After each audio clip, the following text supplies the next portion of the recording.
Kawah Candra di Muka yang kita sampaikan bahwa di situ kita akan mengajak masyarakat untuk belajar bagaimana memahami cinta tanah.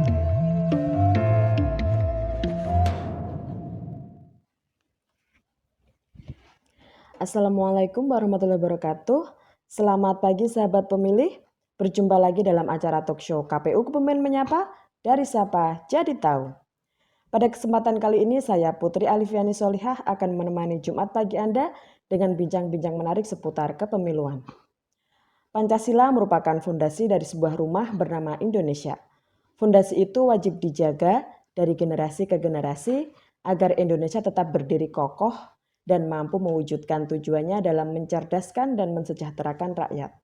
Oleh karena itu, generasi muda wajib memahami dan mengamalkan nilai-nilai Pancasila dengan sebaik-baiknya.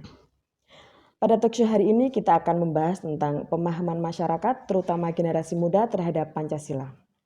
Untuk itu sudah hadir di studio narasumber dari Sekretaris DPC Partai Gerindra Kabupaten Kebumen, yaitu Bapak Parjono Esos. Selamat pagi Bapak. Selamat pagi Mbak Putri. Pagi, Pak. Selamat pagi sahabat pemilih dimanapun Anda berada. Perkenalkan, saya Parjono Esos, saya dari Sekretaris DPC Partai Gerindra. Bukan salam sehat untuk semuanya. Salam semangat hidup di dalam pandemi ini, semoga bisa berlalu. Amin. Ya. Baik Bapak, sesuai dengan tema kita hari ini Pak, pemahaman masyarakat terutama generasi muda terhadap Pancasila. Sebagaimana kita tahu bahwa Pancasila ini memiliki fungsi mulai dari falsafah negara, pandangan hidup sampai dengan pengamalan pembangunan nasional. Ya. Nah, menurut Bapak, berdasarkan pengamalan empiris atau di lapangan, itu seberapa luas dan dalam pemahaman masyarakat khususnya generasi muda ini terhadap fungsi Pancasila, Pak? Baik, Mbak Putri. Jadi begini, Pancasila itu untuk pemuda atau pemahamannya oleh pemuda saat ini hanya mungkin penghafalan, hanya dihafal. Iya, Pak. Tetapi di dalam kehidupan sehari-hari itu belum bisa mereka menerapkan, dikarenakan apa? Karena banyak pengaruh-pengaruh, Mbak. Untuk saat ini seperti adanya ya baik kemajuan teknologi seperti gadget Android, sehingga mereka akan lebih gampang terlupakan oleh tentang falsafah-falsafah atau isi-isi daripada Pancasila itu sendiri dalam kehidupan sehari-hari. Itu yang membuat atau mempengaruhi pola pikir dalam kehidupan atau tindak tanduknya di dalam kehidupan sehari-hari. Contoh saja mungkin bisa kita lihat ketika anak-anak muda sudah bermain HP, mereka akan lupa segalanya. Iya. Ketika Pancasila di sila pertama, ketuhanan yang Maha Esa, terkadang ketika waktunya mereka untuk melakukan ibadah atau menguatkan pondasi saja, mereka kalah dengan gadget ataupun Android tadi. Selain itu juga ada tentang kemanusiaan yang adil dan beradab, apalagi itu. Karena di dalam hal ini dari sila ke sila yang ada di dalam Pancasila, kenapa kok belum bisa dapat dilakukan oleh pemuda? Ya mungkin karena di dalam kehidupan mereka berpendidikan, berperilaku sehari-hari dikalahkan oleh teknologi yang ada. Maka dari itu harapannya adalah keluarga juga adalah sebagai tonggak pertama awal untuk menanamkan hal tentang kehidupan Pancasila, baik ketuhanan yang Maha Esa, kemanusiaan, atau persatuan Indonesia, dan selanjutnya. Itu di luar daripada pendidikan formal. Di dalam pendidikan formal pun juga perlu ditekankan kembali. Dari sejak dini mereka harus dikenalkan tentang Pancasila. Bukan hanya menghafal tadi saya sebutkan, tetapi arti dan isi daripada Pancasila itu sendiri. Untuk sampai saat ini memang dalam kurikulum pendidikan sudah tidak ada pendidikan Pancasila. Harapan ke depan nanti dari mereka sejak usia dini, dari mulai tingkatan SD, TK sampai SD, itu sudah diperkenalkan bagaimana kehidupan dalam berpancasila. Tapi kurikulum itu sudah tidak ada, makanya ketika ada kurikulum baru tetapi harus menyentuh lebih dalam kepada Pancasila. Sehingga generasi yang tingkatan selanjutnya dari semenjak sekolah menengah pertama itu mereka sudah mendapatkan dasar-dasar dari Pancasila, Pak. Baik, Pak. Berarti ini pemahamannya tuh baru sebatas apal saja ya, Pak? Hafal saja. Tapi penerapannya masih banyak PR ya Pak ya. Masih banyak PR. Apalagi generasi muda ini sekarang ada yang namanya gadget, lebih asik main gadget ya Pak ya, Betul, betul. daripada Ya. ini mengamalkan Pancasila dengan sungguh-sungguh ya Pak. Nah, begitu seperti Gitu. itu. Baik Pak, selanjutnya menurut Bapak nih Ya. posisi dan peran partai politik dalam membangun kesadaran, pengetahuan dan pemahaman terhadap fungsi Pancasila ini seperti apa Pak? Jadi gini, berdasarkan Undang-Undang tentang Partai Politik nomor 2 tahun 2008 itu, di khususnya pasal 10 dan 11 itu bahwa tujuan dan fungsi partai politik itu adalah salah satunya untuk sarana pendidikan. Sarana pendidikan bagaimana masyarakat luas sehingga masyarakat menyadari dan memahami bagaimana toh menjadi warga negara Indonesia yang sadar akan hak dan kewajibannya. Jadi masyarakat itu harus menyadari hak dan kewajibannya. Kewajibannya apa toh? Dalam kehidupan bermasyarakat, berbangsa dan bernegara itu masyarakat harus paham hak dan kewajibannya. Untuk itu Partai Gerindra mengambil posisi bahwa di dalam anggotanya itu agar memahami fungsi daripada Pancasila sebagai pondasi kehidupan bermasyarakat, berbangsa dan bernegara. Sehingga selalu kami menekankan mengadakan pendidikan dan pelatihan selalu kepada penekanan tentang pemahaman Pancasila. Seperti itu. Jadi memang dari Gerindra sendiri bahwa partai kita ini adalah partai yang selalu berpegang dan pedomannya adalah Pancasila adalah yang paling utama. Seperti itu. Ya, Pak. Berarti Gerindra ini senantiasa mengedukasi kader-kadernya dan Betul. juga masyarakat agar dapat menerapkan Pancasila dengan sebaik-baiknya Betul, gitu ya Pak makanya ya. di sini kami punya sekolah kader itu sekolah namanya. kader, Nah, sekolah kader di sinilah kami menekankan bagaimana utamanya adalah kaum para milenial, kaum pemuda yang kita rangkul untuk bagaimana mencintai Indonesia, bagaimana mencintai bangsa negara ini melalui dasar-dasar atau pedoman-pedoman Pancasila dan Undang-Undang Dasar 1945. Ya, Seperti baik, itu. Pak. Kalau boleh tahu nih, misal contoh kegiatan dari sekolah kadernya apa ya Pak? Kalau sekolah kader satu adalah bagaimana mereka menjadi warga negara yang baik, yang cinta kepada tanah air, cinta kepada nusa dan bangsa, dan bagaimana ke depannya mereka akan kita calonkan menjadi calon-calon pemimpin masa depan. Pemimpin-pemimpin yang mempunyai yang tetap berpegang teguh sama Pancasila. Berpegang teguh pada Pancasila, itu pegangan pertama Mbak. Jadi kita tidak lepas daripada itu, dan juga mereka kita siapkan bahwa dari segi mentalnya, terus pola pikir, tingkah laku dan perilakunya, disiplinannya, kebersamaannya, semuanya dirangkum jadi satu. Di situ dalam pendidikan dan pelatihan kita. Jadi intinya dalam sila-sila Pancasila kita rangkum jadi satu, menjadi satu kegiatan untuk para kader terbaik kami. Lalu untuk kader sendiri, Gerindra terbuka untuk semua pihak atau bagaimana Pak? Gerindra selalu terbuka, contohnya kami selalu merangkul mengajak para kaum milenial ini utamanya, sedangkan kita juga sedang melaksanakan pelatihan seperti itu, mengajak utamanya adalah para lulusan sarjana, untuk kita latih, kita didik untuk menjadi GMD. GMD itu adalah Gerindra masa depan, di mana mereka dididik untuk menjadi calon-calon seorang pemimpin yang mempunyai, tadi saya sampaikan, mempunyai kemampuan berpikir, mempunyai pandangan hidup, mempunyai peran di dalam masyarakat nantinya, bermanfaat untuk masyarakat, tetapi tidak lepas daripada aturan-aturan yang ada. Ya utamanya adalah rangkumannya bahwa kupasan daripada sila ke sila, dari sila Pancasila 1 sampai ke 5 itu kita rangkum jadi satu untuk menjadi bekal mereka untuk memimpin bangsa Indonesia nanti, kita persiapkan di situ. Baik, Pak. Lalu kalau untuk masyarakat umum seperti apa Pak? Peran Gerindra dalam menanamkan pemahaman Pancasila. Kita di dalam masyarakat umum, kita sampaikan kepada masyarakat umum bahwa di dalam politik, Gerindra ini masuk ke dalam sebuah wadah partai politik yang tidak serta-merta harus atau di dalam berdemokrasi untuk merebut sebuah kekuasaan, tetapi mengajak masyarakat bagaimana ayo bersama-sama kita menjadikan bangsa Indonesia berdemokrasi yang nyaman, yang aman, seperti itu ya.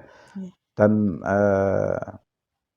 selalu berpegang pada sebuah kebersamaan. Artinya di dalam kita menyampaikan ke masyarakat itu selalu dalam hal tentang kesatuan dan persatuan. Itu adalah yang pertama. Iya. Perbedaan itu hal yang biasa, tetapi di dalam untuk mewujudkan memilih seorang pemimpin, kita harus ada membuat negara ini nyaman.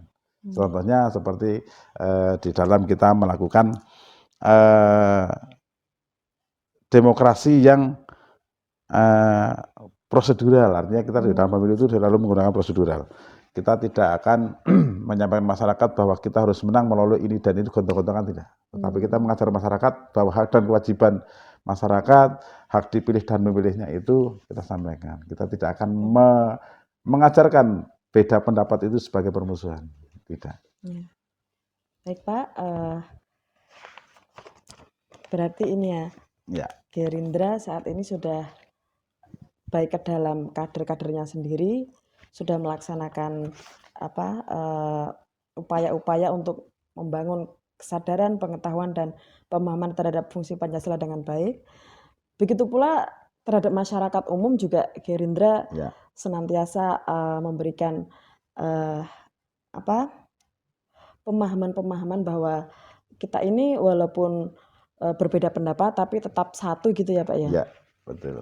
Baik Pak, baik sahabat pemilih, jangan kemana-mana, kita akan kembali setelah yang satu ini.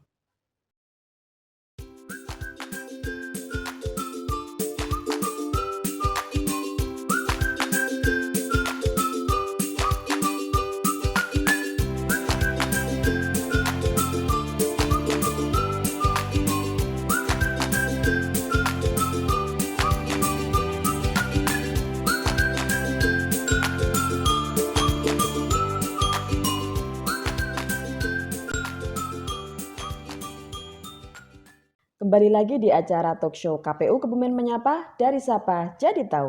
Masih bersama saya dan juga Bapak Parjono. Baik Bapak, kita tadi telah membahas pemahaman masyarakat khususnya generasi muda terhadap fungsi Pancasila, dan kita juga sudah membahas posisi dan peran partai politik dalam membangun kesadaran Pancasila ini. Nah selanjutnya Pak, kita kan tahu bahwa membangun dan memelihara demokrasi di Indonesia ini tidak cukup hanya dengan melaksanakan demokrasi elektoral atau pemilu. Tetapi lebih dari itu yaitu membangun demokrasi yang agregatif. Yaitu demokrasi yang meningkatkan partisipasi masyarakat dalam demokrasi itu sendiri, Pak. Sehingga pelaksanaan demokrasi ini sesuai dengan Pancasila. Nah, bagaimana upaya partai politik untuk mewujudkan hal tersebut, Pak? Jadi gini, Partai Gerindra senantiasa membangun iklim demokrasi yang kehadapan sesuai dengan nilai-nilai Pancasila, Pancasila itu sendiri. Sedangkan demokrasi itu ya dimaknai luas sebatas meraih kekuasaan, seperti masyarakat paham kan seperti itu toh. Tetapi di sini juga lebih daripada itu, membangun kesadaran masyarakat itu untuk memanage demokrasi lebih luas penjabarannya. Jadi ketika masyarakat itu untuk sadar bahwa kedaulatan daripada rakyat untuk menentukan arah pembangunan itu bangsa dan negara sangatlah penting. Sehingga peran aktif dalam mengawal kebijakan itu kita sampaikan kepada masyarakat, kita bisa berperan untuk memajukan bangsa dan negara ini. Perannya apa? Di dalam kebijakan pemerintah, baik skala nasional maupun skala lokal, daerah, misalnya berperan dalam mengikuti, mengkritisi pembuatan peraturan daerah, ya. Di situ bisa menyampaikan aspirasi masyarakat melalui saluran-saluran yang sudah ada. Kita mempunyai wakil-wakil di kedewanan, sehingga itu bagian daripada peran-peran masyarakat di dalam demokrasi itu sendiri. Turut memperhatikan dan menilai kebijakan secara positif. Baik, Pak. Seperti itu. Berarti ini ya Pak, masyarakat tuh diberi pemahaman bahwa demokrasi itu tidak hanya pemilu, tapi setelah pemilu bagaimana rakyat itu mengawal kebijakan, mengkritisi, seperti itu ya Pak ya? Ya, jadi ketika masyarakat bicara tentang politik, tentang demokrasi, orang akan selalu bicara bahwa ini hal yang sangat menakutkan, menyeramkan. Sebenarnya dari kami Partai Gerindra sudah memulai sendiri bahwa masyarakat itu bahwa politik itu indah, demokrasi itu bisa cantik. kan seperti itu. Tapi kita menyadarkan masyarakat itu dengan cara apa? Dengan cara-cara yang elegan. Mereka supaya berperan aktif di dalam pembangunan seperti itu. Jadi tidak serta merta tadi disampaikan, pemilu itu biasanya akan merebut kekuasaan. Nah, merebut kekuasaan itu bahasanya kan sudah kelihatannya keras ya, Mbak.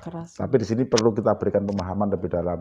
Makanya kita dari Partai Gerindra mengadakan pendidikan dan pelatihan, kita mengadakan pendidikan politik dan lain sebagainya kepada masyarakat, memberikan pemahaman hal itu. Bahwa politik itu adalah indah. Jadi politik itu kan tadi memang di satu sisi dia meraih kekuasaan, tetapi setelah itu kekuasaannya itu dipakai buat apa gitu betul, ya Pak ya? Betul. Untuk mensejahterakan rakyat itu sendiri ya betul, Pak ya. Baik Pak, selanjutnya sebagaimana kita tahu ya Pak bahwa dalam kehidupan demokrasi itu kan Pancasila itu wajib menjiwai kehidupan demokrasi di Indonesia ini. Agar pelaksanaan demokrasi elektoral atau pemilu tidak melenceng dari tujuan akhir yang sesungguhnya, yaitu keberlangsungan pemerintahan dan pembangunan bangsa Indonesia. Nah, menurut Bapak, bagaimana membangun integritas peserta pemilu, Pak? Khususnya partai politik, sehingga tujuan akhir dari pemilu itu bisa tercapai. Baik ini Mbak ya. Jadi nilai luhur Pancasila itu wajib menjadi sebuah jiwa yang paling dalam di dalam pelaksanaan demokrasi itu sendiri. Salah satunya adalah pelaksanaan pemilu. Dalam pelaksanaan pemilu itu wajib dijunjung tinggi kesatuan dan persatuan, Mbak. Jadi pemilu wajib berjalan dengan tertib, aman, nyaman, dan tanpa menimbulkan sebuah ekses negatif di masyarakat. Serta menghasilkan pemimpin dan wakil rakyat yang dikehendaki masyarakat banyak. Jadi dalam menjalankan roda pemerintahan itu sendiri, harapannya masyarakat dalam memilih itu sesuai harapan dan kehendaknya, aman dan nyaman. Makanya di sini nilai luhur Pancasila harus ditanamkan sejak awal sebelum ada perjalanan pemilu itu sendiri berjalan. Terus dalam mencapai suatu tujuan, maka Partai Gerindra mengedepankan sikap dan perilaku yang menjunjung tinggi dan prinsip penyelenggaraan pemilu dan senantiasa berusaha menjadi peserta pemilu yang berintegritas. Jika semua peserta akan seperti itu, maka saya rasa dalam berkompetisi ini akhirnya akan menjadi sebuah kompetisi yang indah, kompetisi yang cantik, dan akan menghasilkan pemimpin-pemimpin harapan masyarakat. Dan juga setelah daripada hasil pemilu tadi, masyarakat juga merasakan bahwa apa sih yang harus mereka perbuat, apa sih yang harus mereka ikuti, karena harapannya ketika mendapatkan pemimpin sesuai dengan harapan mereka, tetapi kita berikan pendalaman tentang bagaimana cara memilih yang baik dan benar. Seperti itu.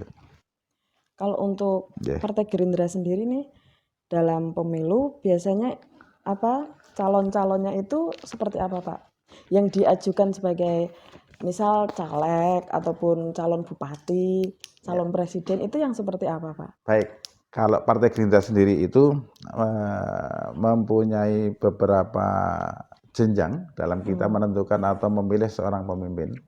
Yaitu pertama adalah bagaimana kita melihat sosok atau figurnya itu sendiri. Terus kapasitas dan kapabilitasnya. Satu. Yang kedua, sebelum mereka mencalonkan daripada wakil rakyat itu sendiri, sudah kita adakan sebuah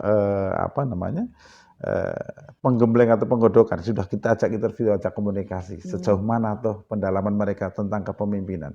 Sejauh mana tuh calon pemimpin itu sendiri memahami tentang utamanya contoh cinta pada tanah air. Biasanya sebelum menjadi penentuan sebagai calon legislatif atau seorang pemimpin akan kita masukkan dulu ke kawah candra di muka. Jadi kita akan kepingin bahwa dari Partai Gerindra itu orang-orang yang kita tempatkan atau kita jadikan seorang pemimpin masuk ke kawah candra di muka kami dulu untuk kita gembleng pemahaman tentang cinta tanah air, tentang bela bangsa, wawasan Nusantara dan lain sebagainya. Sehingga nanti akan terlahirlah sebuah pemimpin-pemimpin harapan masyarakat. Jadi memang dalam Gerindra itu punya yang namanya kawah candra di muka yang kita sampaikan bahwa di situ kita akan mengajak masyarakat untuk belajar bagaimana memahami cinta tanah air. Baik Pak, berarti ini ya kader-kader itu memang dipersiapkan terlebih dahulu benar-benar ditempa di Kawah Chandra di Muka, baru setelah itu diberikan kepada masyarakat untuk dipilih seperti itu ya Pak? Betul.